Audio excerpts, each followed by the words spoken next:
பாகிஸ்தானோட நெருங்கின நண்பரான அமெரிக்கன் பிரசிடென்ட் டொனால்ட் ட்ரம்ப் பாகிஸ்தானோட நியூக்ளியர் சீக்ரெட்டை வெளி உலகத்துக்கு தெரியப்படுத்தியிருக்காரு. அமெரிக்காவில் இருக்கிற ஒரு செய்தி நிறுவனத்துக்கு சமீபத்தில் ஒரு பேட்டி கொடுத்திருந்தாரு ட்ரம்ப். அந்த பேட்டியில் தான் பாகிஸ்தானோட நியூக்ளியர் சீக்ரெட்டை வெளிப்படுத்தியிருக்காரு. ட்ரம்ப் நாளைக்கு என்ன செய்ய போறாரு அப்படிங்கிறது அவருக்கே தெரியாதுன்னு நம்மளுடைய ஆர்மி சீஃப் சமீபத்தில் தான் சொல்லியிருந்தாரு. இந்த ஸ்டேட்மெண்ட்டை உறுதிப்படுத்துகிற மாதிரி தான் ட்ரம்ப்புடைய இந்த பேட்டி அமைஞ்சிருக்கு. பாகிஸ்தான் பிரைம் மினிஸ்டரும் சரி, பாகிஸ்தான் இராணுவத்தோட சீஃபும் சரி, ட்ரம்ப் தான் உலகத்திலே சிறந்த மனிதர், அவரை மாதிரி ஒரு நல்லவர் இந்த உலகத்திலேயே இல்லை, அவருக்கு அமைதிக்கான நோபல் பிரைஸை கொடுங்க அப்படி இப்படின்னு ட்ரம்ப்பை கண்மூடித்தனமாக புகழ்ந்துகிட்டு இருந்தாங்க. என்னதான் ட்ரம்ப்புக்கு பாகிஸ்தான் இவ்வளவு ஜால்ரா அடிச்சிருந்தாலும் போகிற போக்கில் பாகிஸ்தானோட நியூக்ளியர் சீக்ரெட்டை வெளிப்படுத்தி பாகிஸ்தானை மிகப்பெரிய அதிர்ச்சிக்கு உள்ளாக்கியிருக்காரு ட்ரம்ப். ட்ரம்ப் வெளிப்படுத்தியிருக்கிற பாகிஸ்தானோட நியூக்ளியர் சீக்ரெட்டை பற்றியும் அந்த நியூக்ளியர் சீக்ரெட் இந்தியாவில் என்னெல்லாம் தாக்கத்தை ஏற்படுத்த போகுது அப்படிங்கிறத பற்றியும் இந்த வீடியோவில் பார்க்கலாம். அமெரிக்க அதிபரான டொனால்ட் ட்ரம்ப் அதிரடிக்கு பெயர் போனவர். அவரை பொறுத்த வரைக்கும் அவருடைய நாடு நல்லா இருக்கணுங்கிறதுக்காக அவர் பல விஷயங்களை செஞ்சுக்கிட்டு இருக்காரு. அந்த வகையில் சில நாட்களுக்கு முன்னாடி அமெரிக்காவோட டிபார்ட்மெண்ட் ஆஃப் வாருக்கு உடனடியாக அணு ஆயுத சோதனைகளை மறுபடியும் தொடங்குறதுக்கான ஆர்டரை கொடுத்துருக்கிறதா அவருடைய சோஷியல் மீடியாவான ட்ரூத் சோஷியலில் ஒரு போஸ்ட்டை போட்டு உலகத்தையே குழப்பத்துக்கும் பீதிக்கும் உள்ளாக்கியிருந்தார் ட்ரம்ப். அமெரிக்கா 1992 தான் கடைசியாக அணு ஆயுத சோதனை நடத்தினாங்க. இந்த நிலைமையில் 1996 காம்ப்ரிஹென்சிவ் நியூக்ளியர் டெஸ்ட் பேன் ட்ரீட்டியை யுனைடெட் நேஷன்ஸ் பாஸ் பண்ணினாங்க. இந்த ட்ரீட்டியோட அடிப்படையில் அட்மாஸ்பியர், ஓஷன், அண்டர் கிரவுண்ட்னு எல்லா இடத்துலையும் நியூக்ளியர் டெஸ்ட் எக்ஸ்ப்ளோஷன்ஸ் தடை செய்யப்பட்டுச்சு. இந்த காம்ப்ரிஹென்சிவ் நியூக்ளியர் டெஸ்ட் பேன் ட்ரீட்டிக்கு அப்புறம் இந்தியா, பாகிஸ்தான், நார்த் கொரியா மட்டும்தான் அணு ஆயுத சோதனை செஞ்சுருக்காங்க. 1998 போக்ரானில் நம்ம அணு ஆயுத சோதனை செஞ்சோம். இதன் காரணமாக தான் நம்ம மேலே பல சாங்ஷன்ஸ் போடப்பட்டுச்சு. நமக்கு அடுத்து பாகிஸ்தானும் 98 அணு ஆயுத சோதனை செஞ்சாங்க. நார்த் கொரியா 1996 அப்புறம் பல தடவை அணு ஆயுத சோதனை செஞ்சுருக்காங்க. அணு ஆயுத சோதனை செஞ்சதுக்காக நம்ம மேலே சாங்ஷன்ஸை விதித்த முக்கியமான நாடுகளில் ஒரு நாடு அமெரிக்கா. அந்த அமெரிக்கா தான் இப்போ 33 வருஷத்துக்கு அப்புறம் மறுபடியும் அவங்களுடைய நியூக்ளியர் டெஸ்ட்டை ரீஸ்டார்ட் செய்ய போகிறதா சொல்லியிருக்காங்க. ரஷ்யாவும் சைனாவும் அதிக அளவில் அணு ஆயுதங்களை தயாரிச்சுக்கிட்டு இருக்காங்க. அதனால அவங்களை எதிர்கொள்ள அமெரிக்காவும் அதிக அளவில் அணு ஆயுதங்களை தயாரிக்கணும்னு சொல்லி அவருடைய ஆக்ஷனை ஜஸ்டிஃபை பண்ணியிருக்காரு ட்ரம்ப். அணு ஆயுத சோதனையை ரீஸ்டார்ட் செய்ய போகிற ட்ரம்ப்போட இந்த அனௌன்ஸ்மெண்ட் ஷாக்கை விட கன்ஃபியூஷனை தான் அதிகப்படுத்தியிருக்கு. ஏன்னா அமெரிக்கா எந்த மாதிரியான அணு ஆயுத சோதனையை செய்ய போகிறாங்க அப்படிங்கிறத ட்ரம்ப் கிளாரிஃபை பண்ணல.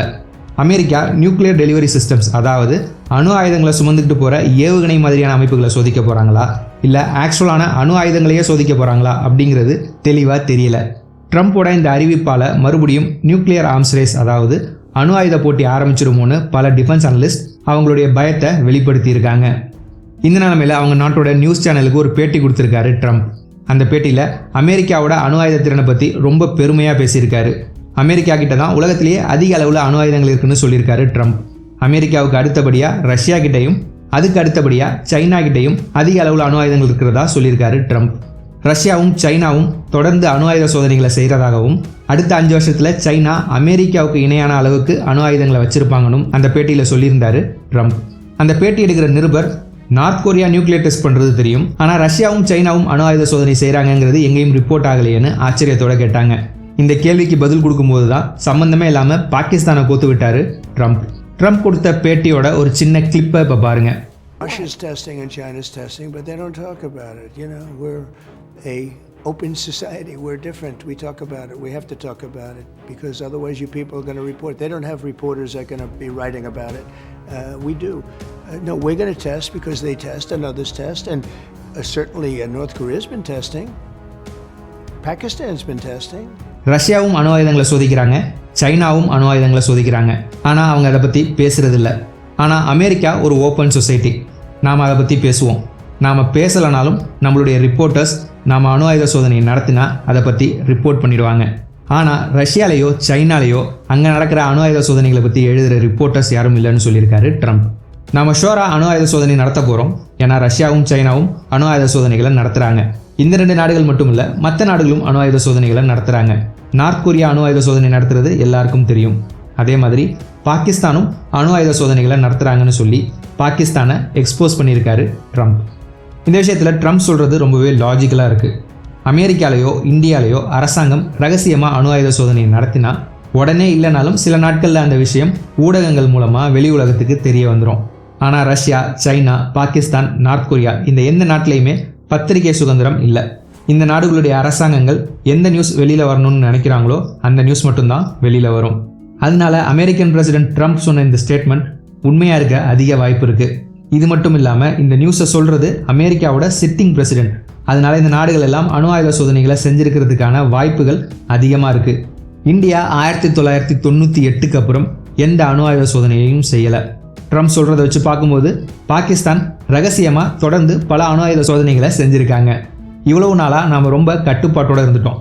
ஆனால் ஒரு அணு ஆயுத சோதனையை இந்தியா செய்கிறதுக்கு இப்போ சரியான நேரம் வந்திருக்கு. பாகிஸ்தான் ரகசியமாக அணு ஆயுத சோதனைகளை செஞ்சுருக்கப்போ அவங்களுடைய தற்காப்புக்காக இந்தியாவும் அணு ஆயுத சோதனைகளை தாராளமாக செஞ்சுக்கலாம்.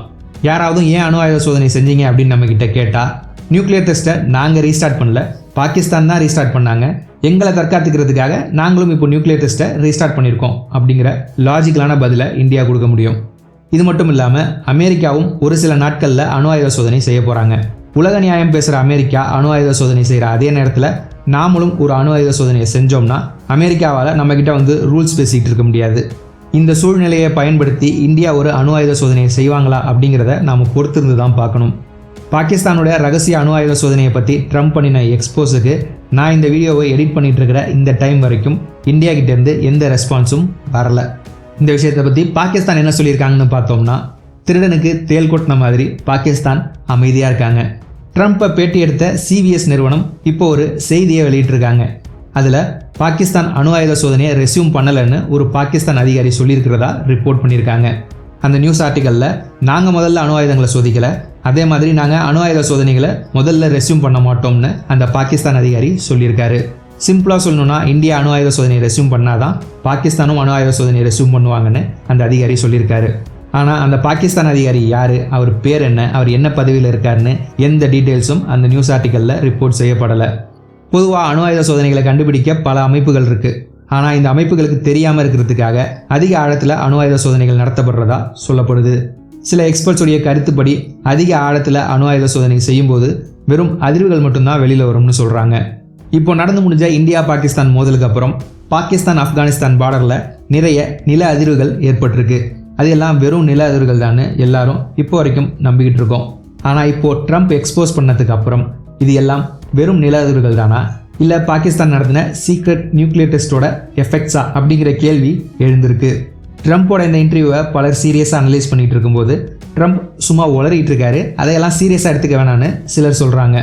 ட்ரம்ப் சொல்கிறது உண்மையாக இருந்து பாகிஸ்தான் அணு ஆயுத சோதனைகளை ரீஸ்டார்ட் பண்ணிட்டாங்கன்னா அதுக்கு இந்தியா கண்டிப்பாக ரெஸ்பாண்ட் பண்ணுவாங்க. ஆனால் அது எது மாதிரியான ரெஸ்பான்ஸாக இருக்கும் அப்படிங்கிறத நாம் பொறுத்திருந்து தான் பார்க்கணும். அதே மாதிரி பல வருஷமாக அணு ஆயுத சோதனைகளை சூப்பர் பவர் நாடுகள் செய்யாமல் இருந்தாங்க. இந்த நிலைமையில் ட்ரம்ப் சொல்கிற மாதிரி அமெரிக்கா அணு ஆயுதங்களை சோதிச்சாங்கன்னா ரஷ்யாவும் சைனாவும் ஓப்பனாக அவங்களுடைய அணு ஆயுதங்களை சோதிப்பாங்க. இது உலக அளவில் கண்டிப்பாக ஒரு நியூக்ளியர் ஆர்ம்ஸ் ரேஸை உருவாக்கும். இந்த வீடியோவை இவ்வளோ நேரம் ஃபுல்லாக பார்த்ததுக்கு ரொம்ப நன்றி. இந்த வீடியோ உங்களுக்கு பிடிச்சிருந்தா இந்த வீடியோவை லைக் பண்ணுங்கள். வீடியோ பற்றின உங்களுடைய கருத்துக்களை கமெண்ட்ஸில் சொல்லுங்கள். இதே மாதிரி நிறைய வீடியோஸ் பார்க்க இந்த சேனலை சப்ஸ்கிரைப் பண்ணிக்கோங்க. இந்த சேனலை சப்போர்ட் பண்ணணும்னு நினச்சிங்கன்னா ஜாயின் பட்டனை ப்ரெஸ் பண்ணி சேனலில் மெம்பராக சேர்ந்து சப்போர்ட் பண்ணுங்கள். இந்த வீடியோவை இதோட முடிச்சுக்கிறேன். அடுத்த வீடியோவில் உங்களை பார்க்குறேன். தேங்க்யூ, பாய்.